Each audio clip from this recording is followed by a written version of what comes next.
L'Espagne confrontée donc à l'une des plus graves crises migratoires de l'histoire de l'Europe. En l'espace de quelques heures, 60 000 migrants sont entrés illégalement dans l'enclave espagnole de Ceuta, située au nord du Maroc.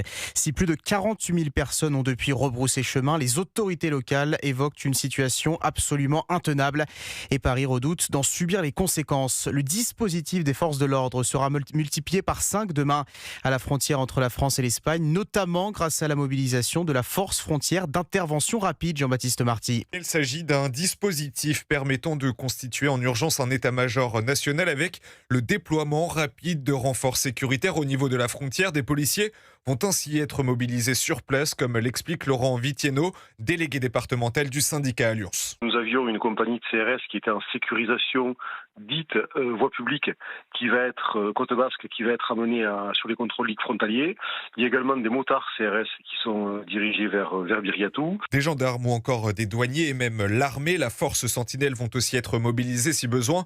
Au total, ce sont des centaines de forces de l'ordre qui sont concernées. Ce dispositif permet de coordonner toutes ces unités déployées à la frontière avec 3 objectifs derrière: renforcer le contrôle des frontières, lutter contre l'immigration clandestine et lutter contre la fraude documentaire. Un dispositif exceptionnel créé en 2023 par le gouvernement d'Elisabeth Borne. Alors il a déjà été expérimenté, notamment à Menton au niveau de la frontière franco-italienne.